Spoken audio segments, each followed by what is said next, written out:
savol yo'llashibdi. Yosh bolali insonlarga ham biron narsa deng, motivatsiya uchun deyishibdi. Birinchi motivatsiya cho'ntagingizdan oling. Agar cho'ntagingizda pul yo'q bo'ladigan bo'lsa, demak bu siz uchun haqiqiy motivatsiya hisoblanadi.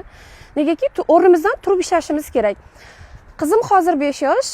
Mana shu qizim 2 oylik vaqtida tanimagan odamga enaga qilib tutib, ya'ni kvartiraga tashab, o'sha vaqtida mening kvartiram bor edi, lekin ofisimizga uzoq edi. Men boshqa tumanga borib kvartira olib, o'zimning uyim bor, lekin boshqa tumanga borib kvartira olib, o'sha kvartiraga tanimagan 2 oylik vaqtida искусственник bo'lib qolgan qizim. Shu 2 oylik vaqtida, ya'ni искусственник bo'lmasidan oldin искусственник kashani olib qo'yib, keyin искусственник bo'ldi. Negaki ichi og'riyverdi, keyin искусственник bo'lib qoldi va o'sha kvartiraga tashlab ketib men ishlaganman. Shuning uchun yosh bolam bor, kreditim bor, qarzim bor, qila olmayapman, o'xshamayapti degan liderlar. Bu faqat sizning xayolingizda. Ya'ni bitta inson aytadi, misol uchun deylik, nima desam ekan, qarzim bor.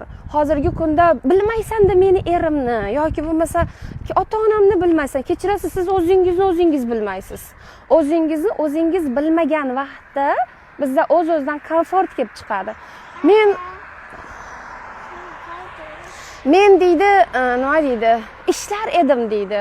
Yoki menga bu yoqmayapti deydi. Yoqmayotgan liderlar, siz haqiqiy yoqmayotgan bo'lganida o'rningizdan turib ishlagan bo'lar edingiz.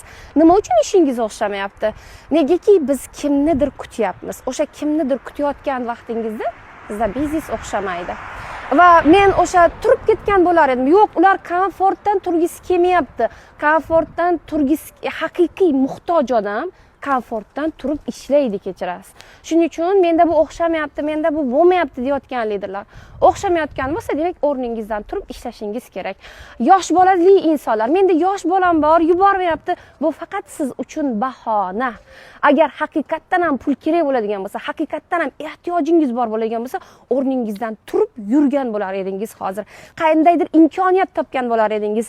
Biz nima uchun ishlay olmayapmiz? Imkoniyat kutyapmiz. Imkoniyat kutadigan bo'lsangiz, hech qachon hech kimga imkoniyat yaratib bermaydi va yaratib berishga majbur emas. Bizni kursdamiz hozir, mana trening o'tishga keldik. Ertalab zavtraqdan oldin aylanyapmiz, badan tarbiya qilyapmiz qizimiz bilan, ko'chadamiz. Ko'cha juda ham chiroyli. Xudo xohlasa, bizni yana keyingi kompaniya va keyingi viloyat, davlatlar kutyapti.